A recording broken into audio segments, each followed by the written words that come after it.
Hi guys, you are watching pharmacy official YouTube channel and I am pharmacist Tayyab. तो आज हम नई lecture series start करने जा रहे हैं। देख लें, दिसंबर बड़ा अच्छा आ रहा है माशाल्लाह। इसमें मुख्तलिफ हम जो है वो नई जो है वो सीरीज स्टार्ट कर रहे हैं। ये जी फार्मास्यूटिकल टेक्नोलॉजी पे ये पूरी की पूरी सीरीज है, लेक्चर सीरीज। आज उसका सिर्फ इंट्रोडक्शन पढ़ने जा रहे हैं, इस बुक का इंट्रोडक्शन कि इसके अंदर हम क्या पढ़ेंगे क्या नहीं पढ़ेंगे। तो ये लेक्चर 1 है, इसका टाइटल क्या होगा, इंट्रो ऑफ फार्मास्यूटिकल टेक्नोलॉजी। तो सब हेडिंग क्या है, हम इंट्रोडक्शन पढ़ेंगे, इसके यूज़ पढ़ेंगे फार्मास्यूटिकल टेक्नोलॉजी के, और नीड ऑफ डोजे फॉर्म देखेंगे कि हमें डोजे फॉर्म क्यों चाहिए। ड्रग डिज़ाइन देखेंगे कि ड्रग को डिज़ाइन कैसे किया जा सकता है, और जस्टिफिकेशन कि किसी भी डोजे फॉर्म को फाइनलाइज करने के लिए जो जस्टिफिकेशन होती है ना वो फॉर चॉइस, वो देखेंगे। आए स्टार्ट करते हैं जी। सबसे पहले हमें पता है कि जैसे टैबलेट 1880 के अंदर पहली दफ़ा डॉक्यूमेंट में अगर देखें तो 1880 में पहली दफ़ा किसी ने टैबलेट बनाई थी। लेकिन अगर हैंडमेड की बात करें, जैसे ये हकीम गोलियां वटते हैं, काली काली थोड़ी सी वट के रखी होती हैं, इसकी अगर बात करें तो ये जो हैंडमेड गोलियां हैं ये हज़रत ईसा अलैहिस्सलाम से भी पहले के दौर की चलती हुई आ रही हैं। लेकिन जो एग्जैक्ट आजकल बन रही है ना टैबलेट, इसको यानी कि इसकी अगर कुछ इब्तदाई फॉर्म हम देखना चाहें वो 1880 के अंदर बनी थी।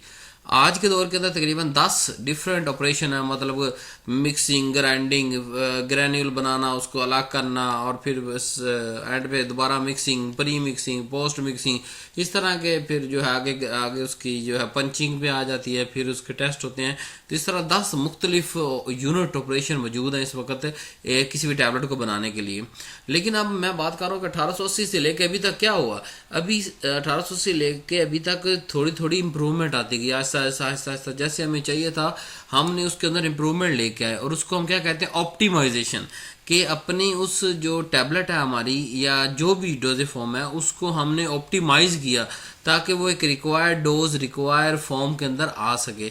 अब पहले मिसाल देता हूँ, एक पाउडर जो है, पाउडर को एक प्रॉपर टाइम चाहिए होता है मिक्सिंग के लिए। अगर आप उससे ज़्यादा मिक्स कर देंगे तभी वो पाउडर ख़राब हो जाएगा। अगर पाउडर को कम मिक्स करेंगे तो वो अच्छे से मिक्स ही नहीं होगा। तो एक प्रॉपर उसको टाइम ऑफ मिक्सिंग चाहिए, उसको एक अप्रोप्रिएट इक्विपमेंट चाहिए, नीड ऑफ एनर्जी चाहिए। अब ये कैसे हमें वक्त के साथ साथ आहिस्ता आहिस्ता पता चलता गया, हम उसके लिए स्पेशलाइज करते गए। अब मिसाल देता हूँ, हम अगर वक्त से ज़्यादा यानी मतलब 3 मिनट मिक्स करना है तो हम 6 मिनट अगर मिक्स कर देते हैं तो क्या होता है, सेग्रीगेशन हो जाती है, यानी कि सेग्रीगेशन हो जाती है मिक्सिंग अगर हम ज़्यादा कर दें तो। इस तरह बहुत से प्रॉब्लम आते हैं। तो इन सारे प्रोसेस को जो 10 के 10 यूनिट हैं इनको ऑप्टिमाइज करना है। हर मुख्तलिफ के लिए मुख्तलिफ हमें ऑप्टिमाइजेशन चाहिए होती है। 3 मेन इंप्रूवमेंट है जो आज तक आई हैं या आगे आ सकती हैं। पहली इंप्रूवमेंट ये है कि एनालिटिकल मेथड के जिसके ज़रिए हमने रॉ मटेरियल चेक करना, फाइनल जो है वो एपीआई को चेक करना, एक्सिपिएंट को चेक करना। तो इन सब चीज़ों को जो हमारे पास है एनालिटिकल मेथड, अगर इसको हम जितना इम्प्रूव से इम्प्रूव करते जाएंगे उतना अच्छा है। फिर आ गया मैन्युफैक्चरिंग मेथड कि उसके अंदर हमने 10 ऑपरेशन रखने हैं, 5 रखने हैं, 4 रखने हैं, कौन सा स्टेप पहले कौन सा बाद में। तो वो मैन्युफैक्चरिंग मेथड के ज़रिए भी हम इसको इम्प्रूव कर सकते हैं। तीसरा हमारे पास है इंडिविजुअल एक्सीपिएंट कि जो हमने एपीआई तो डालना है, उसके अलावा जो एक्सीपिएंट डालने हैं, क्या उन एक्सीपिएंट को मतलब स्टार्च की जगह हम कोई और अगर डालें तो ज़्यादा अच्छा बाइंडिंग हो जाती है तो हम वो ले लेंगे। अगर किसी XYZ यानी कि चीज़ को बदलने से इम्प्रूवमेंट आ रही है, टैबलेट ज़्यादा अच्छी बन रही है, या जिस तरह की डोजेज चाहिए वैसी हो रही है, या डोज उस हिसाब से अच्छी कैलकुलेट हो रही है, तो इन 3 मेन एरियाज के अंदर इम्प्रूवमेंट होती हुई आ रही है 1880 से, और आगे भी होती रहेगी। एनालिटिकल मेथड को अच्छे से अच्छा करेंगे, रॉ मटेरियल से लेकर फिनिश डोज तक मेथड को अच्छे से अच्छा करेंगे, और इंडिविजुअल एक्सिपिएंट हम जो है वो उसको इम्प्रूव करते जाएंगे कि ये नहीं ये वाला सेलेक्ट कर लो, ये वाला नहीं सेलेक्ट। आज से 70 साल पहले की बात करें तो किसी को सस्टेन रिलीज का नहीं पता था, सिर्फ टैबलेट बनाते खा लेते थे, वो 8 घंटे हमारी बॉडी के अंदर काम करती थी।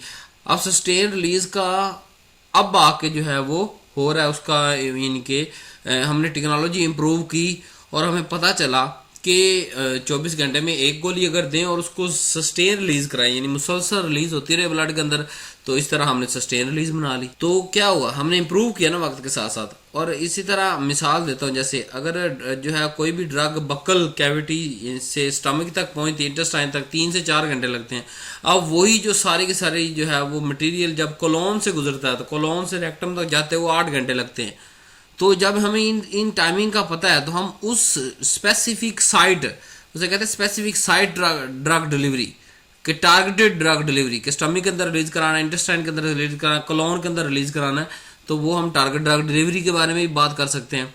तो इस तरह ये सारा ही वजह, यानी कि किस तरह हम ऑप्टिमाइजेशन कर सकते हैं, सिर्फ फार्मास्यूटिकल टेक्नोलॉजी की वजह से हम इम्प्रूव कर सकते हैं। अब फार्मास्यूटिकल टेक्नोलॉजी होती क्या है, इसको देखते हैं जी।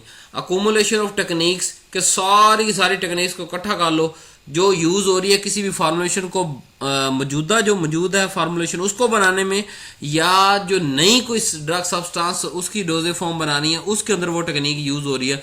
इन सारी टेक्निक्स को अगर एक मजमूआ नाम दे तो उसे फार्मास्यूटिकल टेक्नोलॉजी कहेंगे।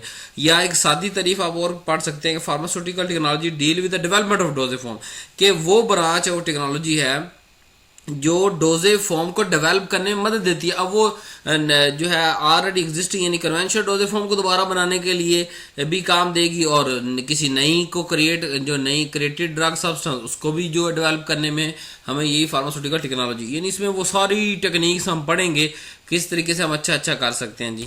अब मेथड, मैंने आपको कहा हमें दो तरह के मेन मेथड ही चाहिए होते हैं, एक एनालिटिक, एक मैन्युफैक्चरिंग। मैन्युफैक्चरिंग अंदर क्या है, मिक्सिंग है, ग्रेनुलेशन है, कंप्रेशन है, कंसोलिडेशन, कोटिंग है, पैकेजिंग, ये सारे आगे डिटेल से पढ़ेंगे। एनालिटिकल के अंदर यानी कि कोई मैयर करना, एनालिटिकल मतलब हमें चेक करना कि ये चीज़ मौजूद है, कितनी मौजूद है, कैसे मौजूद है, इसका फंक्शन ग्रुप मौजूद है नहीं है, इस तरह ये सारी चीज़ें। पहले ये यूवी विजिबल स्पेक्ट्रोस्कोपी, फिर FTIR Fourier transfer infrared radiation, फिर HPLC मास स्पेक्ट्रोमेट्री, एक्सरेज और बहुत सी इस तरह के एनालिटिकल हैं। लेकिन यहाँ बताने का मकसद क्या है कि फार्मास्यूटिकल टेक्नोलॉजी के अंदर दो मेन मेथड है, एक एनालिटिकल, एक मैन्युफैक्चरिंग। इन सब को हम फार्मास्यूटिकल टेक्नोलॉजी में पढ़ेंगे। अब मैं आपको बताता हूँ कि फार्मास्यूटिकल टेक्नोलॉजी कैसे यूज होती है। अब जैसे मिसाल हम पहले क्या देते थे, इनहेलर के तौर पे ड्रॉप पर देते थे या लिक्विड फॉर्म के अंदर हम देते थे इनहेलर। लेकिन अब जिस तरह वक्त के साथ साथ पैकेजिंग इंप्रूव होती गई, वही जो लिक्विड था, वही जो ड्रॉपलेट था, वो किसी ड्रग का बना के देते थे। हम अब इस स्टेज पर पहुंच चुके हैं 2024 के अंदर कि हम ड्राई जो पाउडर है उसका इनहेलर भी दे सकते हैं। यानी हमने ऐसी पैकेजिंग ऐसी बना ली है कि ड्राई पाउडर को हम लंग्स तक पहुंचा रहे हैं, इनहेल यानी कि सांस के जरिए उसको पहुंचा रहे हैं। अब इससे फायदा क्या हुआ, कन्वेंशनल तो हम लिक्विड को ट्रांसफर करते थे, अब लिक्विड जो है वो लेस स्टेबल है और मोर रिएक्टिव है, जल्दी से असर कर जाता है और लेस रिएक्टिव है। तो लेकिन जो आजकल हम ड्राई पाउडर फॉर इनहेलर हम बनाया, हम ड्राई पाउडर अंदर पहुंचा रहे हैं, वो रिएक्टिव लेस है और स्टेबल भी ज्यादा, क्योंकि उसके अंदर कोई पानी नहीं, उसने खराब होना ही नहीं। मतलब जैसे अगर लिक्विड ड्रॉपर स्प्रे की बात करें, उसकी उम्र साल 2 साल होगी, ड्राई पाउडर की 5 साल भी हो सकती है। तो पैकेजिंग, सिर्फ पैकेजिंग इंप्रूव होने से किसी एक खास सेक्शन के अंदर हम उसको ज्यादा अच्छी देर तक और लेस रिएक्टिव और स्टेबल डिलीवर कर पाए। अब जो FTIR Fourier transfer infrared spectroscopy है, इसकी हम मिसाल लेते हैं। पुराने जमाने के अंदर हम इसके अंदर KBR यानी पोटेशियम ब्रोमाइड की डिस्क इस्तेमाल किया करते थे, और अब क्या होता था, एटमोस्फेयर के अंदर हवा होती थी और वो डिस्क जो है वो नमी पकड़ लेती थी। अब जब डिस्क नमी पकड़ लेती थी तो उस पे हम जो केमिकल रख के चेक करने की कोशिश करते थे, अगर वो नमी से जो है सेंसिटिव है तो सारी कैलकुलेशन हमारी खराब हो जाती थी। लेकिन आज जब टेक्नोलॉजी तरक्की कर गई तो वही KBR पोटेशियम ब्रोमाइड की जगह पे FTIR के अंदर हम क्रिस्टल्स यूज करते हैं।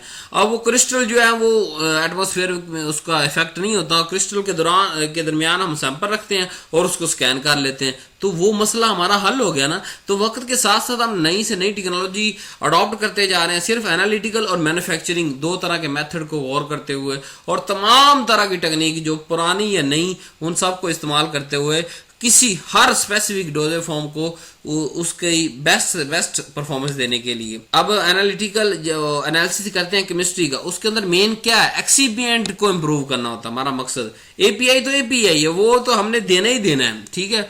उसकी भी हम आगे API के अंदर एक्टिव फार्मास्यूटिकल इंग्रेडिएंट का भी देखते हैं, लेकिन एक्सीपिएंट को ज्यादा तवज्जो देते हैं कि यार फलां चीज डालेंगे तो टैबलेट का साइज कम होगा और ज्यादा अच्छी बनेगी, जैसे, और या फलां चीज हम दे दें तो सब्स्टिट्यूट हो जाएगी, फलां में मीठा डालना है, फलां में सस्टेन रिलीज डालनी है, फलां पॉलीमर डालेंगे टारगेट ड्रग डिलीवरी होगी।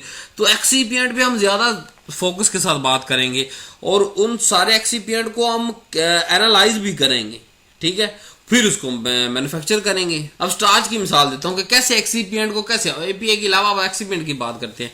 स्टार्च जो है, अब इसकी मुख्तलिफ प्रॉपर्टीज हैं, जैसे मिसाल ये बाइंडर है, अगर हम इसको भिगो के यानी कि स्टार्च के अंदर पानी डाल के ये फूल जाता है और ये टैबलेट के अंदर एज ए बाइंडर इस्तेमाल होता है। लेकिन अगर यही जो स्टार्च है हम इसको लास्ट स्टेप जो हम जब पंच करना होता है टैबलेट को, फाइनल फॉर्म देनी होती है, फाइनल शक्ल टैबलेट की देनी होती है, उससे पहले एक पोस्ट मिक्स होता है। उस मिक्सिंग के अंदर अगर हम स्टार्च को डालें, यानी कि स्टार्च किस शक्ल में है, बिल्कुल ड्राई है, स्टार्च डालना है, बाकी सारे ग्रेन्यूल्स हमने डालने हैं और उसको हमने पंच कर देना, टैबलेट बना देनी। उस लास्ट टाइम में अगर डालने हैं तो स्टार्च किस शक्ल में गया, ड्राई फॉर्म के अंदर गया। लेकिन जैसे ही वो स्टमक के अंदर गोली जाएगी, स्टार्च ड्राई था, लिक्विड अब्जॉर्ब करेगा और वो फूलना शुरू कर देगा। जैसे स्टार्च जो टैबलेट के अंदर मौजूद है वो फूलना शुरू कर देगा, वो क्या करेगी, टैबलेट ब्रस्ट कर जाएगी। अब यहाँ स्टार्च को हमने पाउडर की शक्ल में इस्तेमाल किया तो ये डिसइंटीग्रेटिंग के तौर पर, यानी टैबलेट को तोड़ने की जो है वो खसूसियत इसके अंदर है। और अगर गीला करके डालते तो पेस्ट है, वेट ग्रेन्युलेशन के अंदर हम गीला डालते हैं और ड्राई ग्रेन्युलेशन के अंदर हम इसको डिसइंटीग्रेंट के तौर पे। और बास टाइप के दोनों चीजें, कुछ थोड़ा सा पोर्शन हम पहले डाल देते हैं एज ए पेस्ट और कुछ थोड़ा सा पोर्शन एंड पे डालते हैं ताकि डिसइंटीग्रेंट भी के तौर पे इस्तेमाल हो। अब ये सुपर डिसइंटीग्रेंट भी है, सिर्फ इसके साथ दो ग्रुप लगाने, एक सोडियम लगाना है, ग्लाइकोलेट, यानी स्टार्च ही है। लेकिन जब सोडियम स्टार्च ग्लाइकोलेट हमने बना दिया तो पहले स्टार्च चेन फॉर्म में था, अब जो है वो चेन के अंदर सोडियम और ग्लाइकोलेट इंक्लूजन होने की वजह से क्रॉस लिंकिंग बहुत ज्यादा बढ़ गया। अब जब क्रॉस लिंकिंग बहुत ज्यादा बढ़ गया तो जो जितना पानी रिटेन रखना था स्टार्च उससे ज्यादा रखेगा। जब वो उससे ज्यादा रखेगा तो फास्ट जो है स्वेलिंग इफेक्ट आएगा और डिसइंटीग्रेशन क्या हो जाएगी, फास्ट हो जाएगी। तो यही स्टार्च है, ठीक है, जो हमने गीला करके डाला तो पेस्ट के तौर पे, ड्राई डाला डिसइंटीग्रेंट। अब उसके साथ जब फंक्शन ग्रुप सोडियम और ग्लाइकोलेट, सोडियम स्टार्च ग्लाइकोलेट बना के डाला तो उसकी डिसइंटीग्रेंट क्या होगा, सुपर डिसइंटीग्रेंट होगा, भाई जल्दी से वो टैबलेट टूटना शुरू होगी और 100% ज्यादा जल्दी जो है वो टैबलेट टूट गई।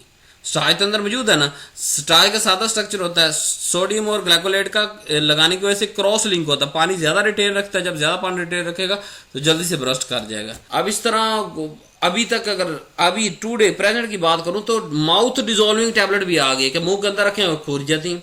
जैसे एनजीसिड की टैबलेट है, जबान के नीचे रखते हैं 1 सेकंड से पहले वो खुर जाती है। और बहुत सी मजेदार डिफरेंट टैबलेट्स हैं जो यानी मुंह के अंदर रखते हैं खुर जाती हैं। अब उन टैबलेट और उनके एक्सीपिएंट का क्या मामला है, उनको सिर्फ 5 से 10 ml ही जो है वो वॉल्यूम चाहिए होता है, जो क्या कहते हैं, जो कि हमारे मुंह के अंदर स्लेवरी वॉल्यूम 8 से 10 ml है नॉर्मल। तो उसे जब वो वॉल्यूम रिक्वायर वॉल्यूम मिल जाता है और उसके अंदर सुपर डिसइंटीग्रेंट डाला हुआ होता है या कोई और अच्छा ऐसा एक्सीपिएंट डाला होता है तो वो क्या होता है, वो जल्दी से ब्रश कर जाती है टैबलेट मुंह के अंदर ही, माउथ के अंदर ही, और यहाँ से डिजोल्व होकर वो हल हो जाती है और अंदर अब्जॉर्ब हो जाती है। तो ऐसी फॉर्मुलेशन हम किन लोगों के लिए इस्तेमाल कर सकते हैं जो कि आगे स्वॉलो नहीं कर सकते, निगल नहीं सकते। अब यहाँ एक छोटी सी कंडीशन और पढ़ा दूं, अगर इंसान के मुंह के अंदर जो स्लेवरी वॉल्यूम है नॉर्मल तो 8 से 10 ml है, इससे यानी 5 ml से कम बने तो उसको कहते हैं जीरोस्टोमिया, ड्राई माउथ, ठीक है। नेक्स्ट चलते हैं। अब सेलुलोज एज एक्सीपिएंट की बात करें, मैं आपको क्या कर रहा हूं, सारी टेक्नोलॉजी हमारी एक्सीपिएंट के गिर्द घूमेगी, एक्टिव को भी देखेंगे लेकिन ज्यादातर फोकस हम एक्सीपिएंट को करेंगे क्योंकि एक्सीपिएंट के जो है वो बलबूते पे हमने जो है उसको सस्टेन रिलीज बनाना है, उससे टारगेट ड्रग डिलीवरी बनानी है, उससे जो है वो डिले रिलीज बनानी है, हमने साइट स्पेसिफिक ड्रग बनानी है, तो सारी की सारी एक्सीपिएंट। तो एक्सीपिएंट पढ़ते सेलुलोज। अब सेलुलोज की अगर बात करें तो ये ऐसा वो वाहिद पॉलीमर है जो दुनिया में सबसे ज्यादा पाया जाता है और इसको वो कहते हैं, वो एक मुहावरा है कि चीनी हर तरफ है लेकिन किसी काम की नहीं है।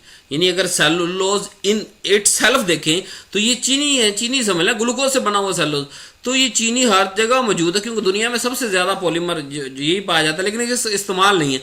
अब इसी जो है वो इसको क्योंकि सेलुलोज को डाइजेस्ट करने के लिए सेलुलेज एंजाइम पाया जाता है जो कि ह्यूमन के अंदर मौजूद नहीं होता, लेकिन अब इसी सेलुलोज को अगर हम इसके साथ फंक्शनल ग्रुप लगा दें, इसी एक्सीपिएंट है ना ये, इसके साथ फंक्शनल ग्रुप लगा दें, यानी कि जो एपी होता है ना उसके अलावा बाकी जितने भी कंपोनेंट वो सारे एक्सीपिएंट हैं, इसके साथ अगर कंपोनेंट लगा दे हाइड्रोक्सी प्रोपाइल मिथाइल सेलुलोज अगर इसको बना दें तो इससे क्या होगा, ये सलाइवा के अंदर स्टे कर सकता है या स्टमक के अंदर स्टे कर सकता है और जब इसे वो रिक्वायर पीएच मिलेगी तो वो ये क्या हो जाएगा, जेल फॉर्म में बना के ड्रग रिलीज कर देगा, इरोड कर देगा।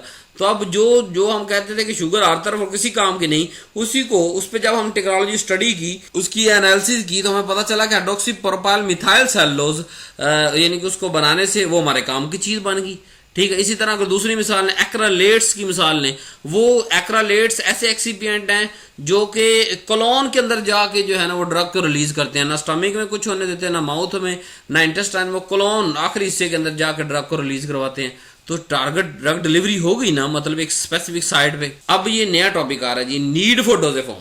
क्या डोजेफॉर्म, क्योंकि एक्सीपेंट तो हमने सारे डिस्कस करने ना, पूरी लेक्चर के अंदर हम एक्सीपेंट डिस्कस करेंगे, 40 तकरीबन इंशाल्लाह उम्मीद है 40 लेक्चर अपलोड करेंगे इस सीरीज के।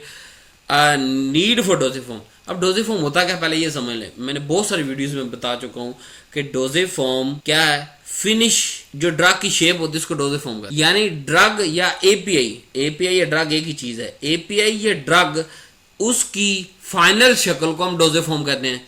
इसीलिए मैंने यहां लिखा हुआ कि ड्रग जब डोजेफॉर्म बन जाता है तो वो हमारे पास मेडिसिन है। पहले वो ड्रग है, उसको उसे हमें नहीं पता खाना है, पीना है, सिरप बनना है, क्या बनना है। जब उसका मैंने कोई ना कोई डोजेफॉर्म बना दिया, उसकी टैबलेट बना दी, उसका कैप्सूल बना दिया, उसका जनाबे वाली जो है वो सस्पेंशन बना दी, मल्चर बना दिया, कोई लिक्विड प्रिपरेशन बना दी, कोई सॉलिड बना दी, तो वो डोजेफॉर्म बन गई। अब जब वो डोजेफॉर्म बन गई तो वो मेडिसिन के तौर पर इस्तेमाल हो रही है। ये बुखार में ले लें, ये फीवर में ले लें, ये जो है वो पेन किलर ले लें। तो इस तरह बहुत सारे डिफरेंट जो है ड्राइवर मौजूद हैं जो हमें बताते हैं कि हमें कौन से वाली डोजेफॉर्म हमें चाहिए। पहला है scientific required driver. Scientifically required क्या चीज, साइंस के बेस पे हमें पता चले कि कौन सी डोजेफॉर्म जो है परफेक्ट है इस एपीआई के लिए।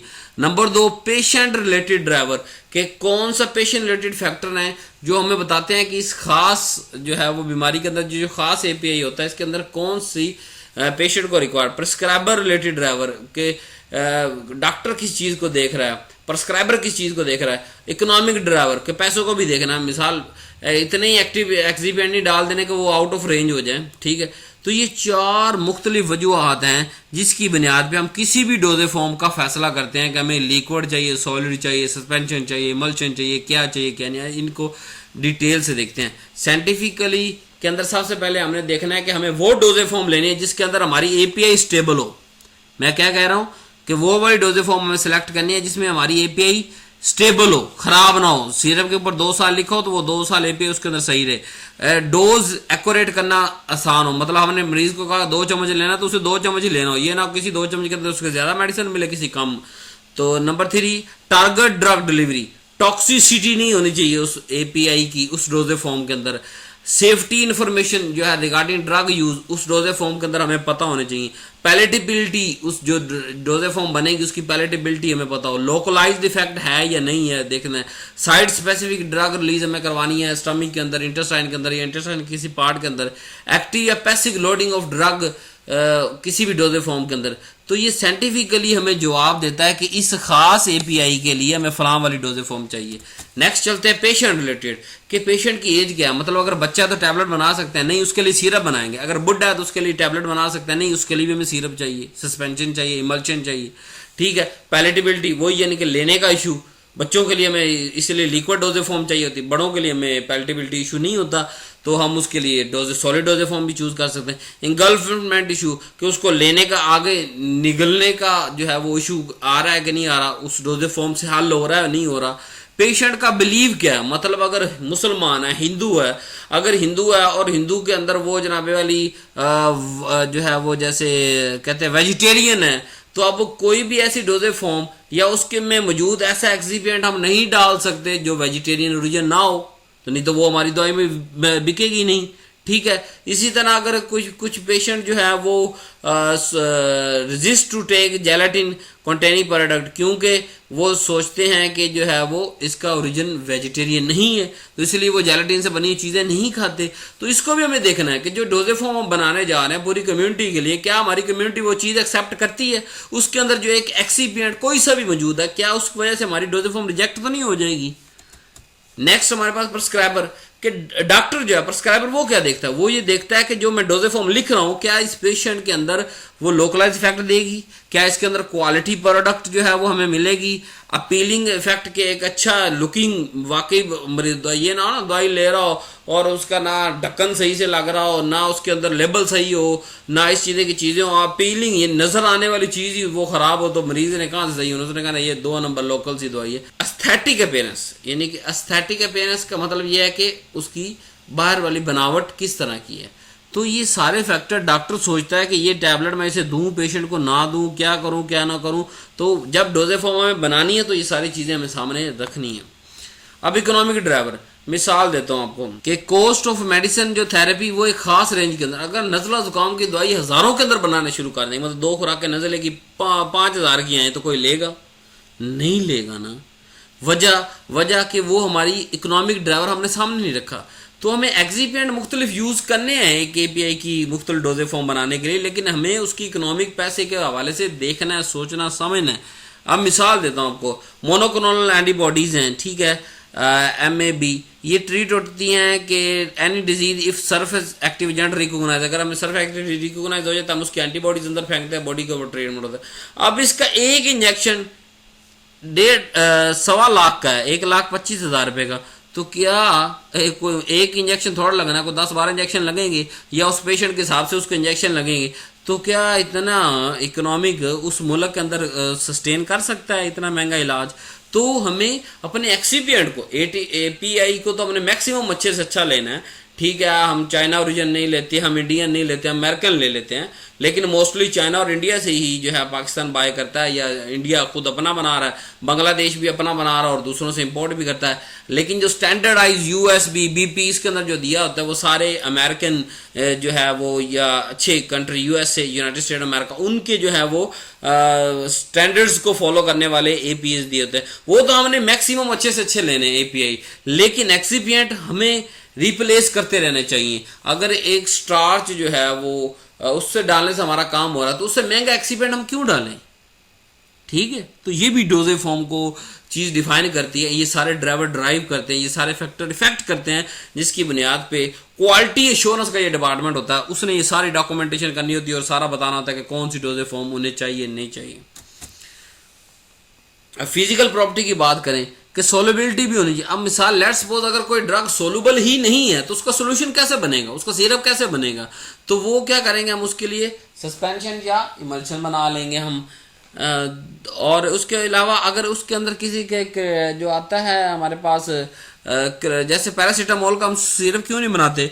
क्योंकि जब हम सोलुबल करते हैं पैरासीटामोल को, इसके क्रिस्टल बन जाते हैं, तो इस वजह से हम इसका सोल्यूशन नहीं, सस्पेंशन बना लेते हैं। और फिर किसी भी डोजेज फॉर्म के अंदर उसके अगर एपीआई ही स्टेबल नहीं है तो हम लिक्विड क्यों बनाएंगे? अगर लिक्विड के अंदर एपीआई स्टेबल नहीं है तो हम सॉलिड की तरफ चले जाएंगे, हम इंजेक्टेबल की तरफ चले जाएंगे, हम जो है वो ट्रांसडर्मल पैचेस की तरफ चले जाएंगे, हम कोई दूसरा डोजेज फॉर्म देख लेंगे जिसमें अंदर कम से कम हमारा एपीआई तो स्टेबल रहे। फिर क्रिस्टलाइन है, अमॉर्फस सब्सटेंस, उसकी सारी नेचर देखते हैं, पार्टिकल साइज को देखते हैं। अब एक खास पार्टिकल साइज चाहिए होता है टैबलेट बनाने के लिए, ग्रेन्यूल का एक खास साइज चाहिए होता है। वेट बनानी है, वेट ग्रेनुलेशन करनी है, ड्राई ग्रेनुलेशन करनी है, मिक्सिंग करनी है, क्या करना है क्या नहीं करना। ठीक है, अगर कैप्सूल के अंदर भी ग्रेन्यूल अगर हमने भरने हैं, कैप्सूल फिलिंग करनी है, तो उसका भी एक खास साइज होगा ना। तो particle size is important to tell us which type of dosage form is need. ठीक है, अब अगर कंप्रेशन प्रॉपर्टीज की, अगर हमें टैबलेट बनानी है तो कंप्रेशन प्रॉपर्टी हमें पता होनी चाहिए ना। ये ना हो कि हम उससे ज्यादा फोर्स लगा दे, वो टैबलेट बनने की बजाय वो वैसे पिचक जाए, वो पाउडर ही खराब हो जाए। फ्लो प्रॉपर्टी, अब सारी बात अगर हमने मिक्सिंग करनी है या हमने पाउडर चीजें बनानी है तो क्या होगा, हम फ्लो प्रॉपर्टी को देखेंगे कि यार कौन सी चीजें डालने से फ्लो प्रॉपर्टी बढ़ रही है और कौन सी कम हो रही है। अब अगर हम बात करें expertise of pharmaceutical industry related driver, कि जितना एक्सपर्टीज हमारे पास अच्छा होगा उतनी हम अच्छी डोजेज फॉर्म बनाने में कामयाब हो जाएंगे। नंबर 1, ये टीम वर्क होता है, it's a team work. Different chemist, different pharmacist, different जो है वो इकट्ठे बैठ के अपने नॉलेज को रिवाइव करते हैं, एक दूसरे के साथ शेयर करते हैं। एक तरफ केमिस्ट भी बैठे होते हैं जो कि क्वालिटी कंट्रोल को ऑलमोस्ट केमिस्ट ज्यादा चला रहे हैं, फार्मासिस्ट भी चला रहे हैं, लेकिन केमिस्ट वहां होते हैं। तो वो केमिस्ट अपनी केमिस्ट्री बताएगा, जो है फार्मासिस्ट वो अपनी फार्मास्यूटिक्स उसको बताएगा। इस तरह यानी कि एक ब्रेन स्टॉर्मिंग के बाद हम इस मरले पे पहुंचेंगे कि इसकी कौन सी डोजेज फॉर्म बनानी है। और जो हमारे पास इंडस्ट्री होगी जिसके अंदर मैन्युफैक्चर करना है उसके इक्विपमेंट भी अच्छे होने चाहिए।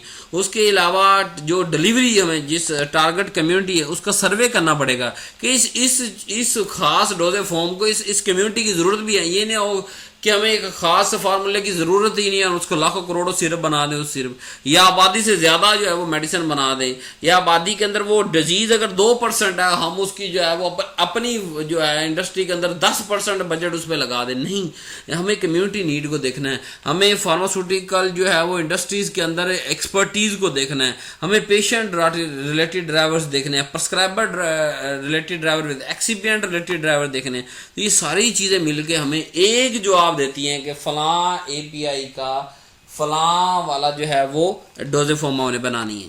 नेक्स्ट आ गया टॉपिक हमारे पास ड्रग डिजाइन। ड्रग डिजाइन के अंदर दो मेन चीजें होती हैं। नंबर एक, हाउ टू फॉर्मुलेट, कि यार हम बनाएं कैसे। नंबर दो, वेरीफाई इट, कि बनाने के बाद उसको वेरीफाई करना है कि हमारा एपीआई इसके अंदर मौजूद है क्या। जिस तरह हम टारगेट ड्रग डिलीवरी कह रहे हैं कि जी ये हमारे पास टारगेट ड्रग डिलीवरी है, चेक करना कि टारगेट ड्रग डिलीवरी है कि नहीं। तो डिजाइन के अंदर दो चीज होती है, बनाना एंड टेस्टिफाई करना। फिर आ गया बहुत सारी जस्टिफिकेशन, बहुत सारी स्ट्रेटेजीज इसके अंदर इंक्लूड होते हैं कोई भी ड्रग डिजाइन करने को। इसमें तीन मेन है हमारे पास। नंबर एक, उस जो ड्रग डिजाइन करने जा रहा है उसके अंदर डोजेज एक्यूरेसी होनी चाहिए। अगर मैं कह रहा हूं पैरासीटामोल की एक गोली 500 mg है तो वो 500 एक खास क्राइटेरिया यूएसबीबीपी के अंदर जो दिया गया 0.xyz जो है परसेंट कम या ज्यादा उतनी एक्यूरेसी होनी चाहिए। फिर टारगेट ड्रग डिलीवरी अगर हम कर रहे हैं तो उसका एक अलग से ड्रग डिजाइन करेंगे। पेशेंट रिलेटेड ड्राइवर्स जो होंगे, ये तीनों चारों फैक्टर ड्रग डिजाइन पे बड़ा इफेक्ट करते हैं। मुख्तलिफ हमें रीजंस मिलती हैं, मुख्तलिफ जस्टिफिकेशन मिलती है, मुख्तलिफ स्ट्रेटजीज मिलती हैं जिसकी बुनियाद पे हम ड्रग डिजाइन की तरफ फाइनलाइज अपना काम करते हैं। इसमें सबसे पहले डोज एक्यूरेसी को देख लेते हैं। जैसे डाइजॉक्शन को देखें, अगर इसकी जो अगर अडल्ट के लिए देखें 0.2 microgram per unit doses form के, एक डोजेज फॉर्म हमने 0.2 माइक्रोग्राम देनी। कितनी छोटी है, माइक्रो मतलब 10 × 10⁻⁻⁶ के अंदर जो है वो माइक्रो जो है वो 10⁻⁶ माइक्रोग्राम जो है हमने देना है। इतना ग्राम का भी छठा हिस्सा हमने यानी कि उसको छोटा हिस्सा देना है। अब अगर वही डाइजॉक्शन बच्चों में देनी हो तो हमें उसका उस गोली का उस डोजेज फॉर्म का उस यूनिट डोजेज फॉर्म का हमें 14वां हिस्सा देना है। क्या इट इज पॉसिबल प्रैक्टिकली कि पहले एक ड्रग 0.2 माइक्रोग्राम के अंदर मौजूद है और उसका 14वां हिस्सा हम करें? It's impossible. पहली टैबलेट बड़ी छोटी है, उसके 14 हिस्से कैसे करेंगे? वो तो टुकड़े टुकड़े हो जाएगी। तो डोज एक्यूरेसी कहां का मसला बनती है? पहले नंबर पे जहां थेरापेटिक इंडेक्स छोटा होता है, मतलब जैसे ड्रग थोड़ी सी ज्यादा हुई तो वो टॉक्सिक होगी, जैसे कम हुई मिनिमम इफेक्टिव कंसंट्रेशन से कम हुई, जैसे बायोफार्मास्यूटिक्स के अंदर 4 प्रोफ के अंदर मैंने आपको बायोफार्मास्यूटिक्स पूरी लेक्चर सीरीज अवेलेबल, आप वहां जाकर देख सकते हैं थेरापेटिक इंडेक्स क्या होता है। कहने का मतलब ये है कि एक मिनिमम इफेक्टिव कंसंट्रेशन होता है, मिनिमम टॉक्सिक कंसंट्रेशन, कि कम से कम इस कंसंट्रेशन से ऊपर जाएगा तो वो टॉक्सिक होगा, इससे ज्यादा होगा तो वो इफेक्टिव है। तो उस रेंज के अंदर यानी कम से कम टॉक्सिक और कम से कम इफेक्टिव के अंदर जो एक कंसंट्रेशन एक डोज है वो हमें चाहिए होती है कि ना टॉक्सिक हो ना सब थेरापेटिक हो। तो अगर उसका वो नैरो पॉइंट है तो हमें ड्रग डिजाइन करना बड़ी मुसीबत बन जाएगी। अगर उसकी हाफ लाइफ ही बड़ी लंबी है, अभी 12 घंटे वो खून से निकलनी नहीं है, तो उसकी डोज एक्यूरेसी हमें जो है वो करना बड़ा मुसीबत बन जाएगा। क्यों? क्योंकि फिर हम अगर 12 घंटे उसने नहीं निकलना तो नई ड्रग कब देनी है हमने, और उसको किस तरह डिजाइन करना है हमने।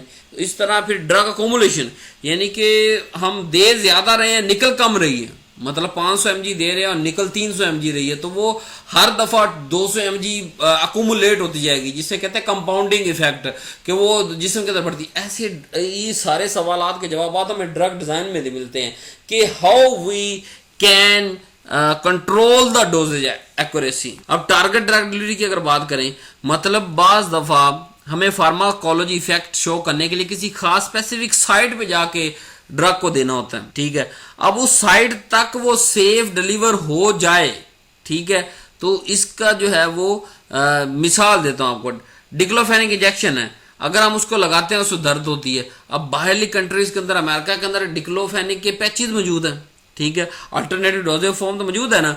अब उसके लिए मसला क्या आ जाता है, वो बड़ा एक्सपेंसिव है, ठीक हो गया। यानी कि टारगेट ड्रग डिलीवरी देने का मकसद ये है कि वो किसी खास फार्माकोलिकल इफेक्ट तक हम पहुंच तो जाते हैं, लेकिन उसमें से मुख्तलिफ हर्डल्स को कम करने का नाम टारगेट ड्रग डिलीवरी है। और इस तरह अगर कोलोन के अंदर देनी है तो वहां हम पहुंचा देंगे, इंटेस्टाइन के अंदर देनी है तो वो स्टमक के अंदर सही रहनी चाहिए, टैबलेट पूरी हूबहू वैसे रहनी चाहिए अगर इंटेस्टाइन में रिलीज होनी है तो। अब पेशेंट रिलेटेड देखते हैं, मतलब अगर हमारे पास syrup, suspension, solution, dosage form available ही नहीं है, जैसे कि मिसाल इंसुलिन की शक्ल के अंदर सिर्फ इंजेक्टेबल अवेलेबल है, तो हमें वहां क्या मसला होगा कि टीके लगा के वो बेचारा मरीज 15-20 साल टीके लगा के उसका सारा पेट ही फूल जाएगा, उसकी पेट के अंदर जो है डिफरेंट जो है रसोलियां पड़ जाएंगी। अब अगर कोई बंदा उठे और वो ड्रग को डिजाइन करे इस हिसाब से कि वो इंसुलिन का सोल्यूशन बना ले, सस्पेंशन बना ले, या जो चीज मौजूद नहीं वो बना ले, तो क्या वो कंट्रीब्यूशन नहीं होगा। तो ये सारा कुछ ड्रग डिजाइन के अंदर हम देख। प्रिस्क्राइबर रिलेटेड ड्राइवर कि प्रिस्क्राइबर खुद कह रहा है कि मतलब मुझे इस तरह की ड्रग डिजाइन करके दो कि जो स्लो रिलीज हो, तो हमें स्लो रिलीज वाली डिजाइन करनी पड़ेगी। अगर वो कहे यार फास्ट ऑनसेट हो तो फास्ट हमें करना पड़ेगा। यार ब्रेन के अंदर नहीं जानी चाहिए तो वो ड्रग ब्रेन के अंदर नहीं जानी चाहिए। पेरिफेरी इफेक्ट अच्छा देना चाहिए तो वो अच्छा देना चाहिए। ठीक है, नेक्स्ट टॉपिक चलते हैं, justification for choice of dosage form, कि हम कौन सी जस्टिफिकेशन इस्तेमाल करते हैं किसी भी डोजेज फॉर्म को फाइनलाइज इस्तेमाल कर। नंबर 1, टॉक्सिसिटी रिलेटेड, जैसे कि पास्ट के अंदर हम हाथ से टैबलेट बनाते रहे हैं ना, तो उसका कोई खास यूनिफॉर्म वेट तो होता नहीं, बस बराबर चेक कर लेते, ठीक है सारे छोटी छोटी गोल गोल काली काली रंग की जो है वो हाथ से वट्टी हुई, हम पंजाबी कहते हैं वट्टी की गोली हैगी, तो वो बराबर उसके अंदर प्रॉपर किसी के अंदर डोजेज जो एपीआई ज्यादा हो, किसी के अंदर एपीआई कम होगा। ठीक है, अब इसको कंट्रोल करना किसकी जिम्मेदारी? डोजेज फॉर्म हमने बना ली ना, मुख्तलिफ सोल्यूशन, सस्पेंशन, इमल्शन, जिसके अंदर वो अच्छा एपीआई मौजूद है, अच्छे से हमें जो है वो डोजेज एक्यूरेसी देता है, वो हमने वो बना ली। स्टेबिलिटी रिलेटेड कि यार अगर वो लिक्विड में नहीं स्टेबल तो आप सॉलिड बना लो, अगर वो सॉलिड के अंदर नहीं स्टेबल आप लिक्विड बना लो। Packaging related packaging process fully research हमें परफॉर्म करनी पड़ती है। वाइड रेंज ऑफ मटेरियल हमारे पास होती है कि यार इसे कागज के अंदर करें, ब्लिस्टर पैक करें, हम जो है वो कौन से वाला प्लास्टिक लगाएं, एलो लगाएं, पैक कौन सा लगाएं, ये दोनों तरफ एलो लगा दें। तो इस तरह, और फिर ऐसी पैकेजिंग होनी चाहिए जो हवा, पानी, मिट्टी, ऑक्सीजन, लाइट, इन सब चीज़ों से दवाई को बचा के रखे। तो पैकेजिंग पे पूरी डिटेल स्टडी हमें करनी पड़ती है जो जस्टिफिकेशन देती है कि हाँ जी हमें ऐसी पैकिंग करनी चाहिए।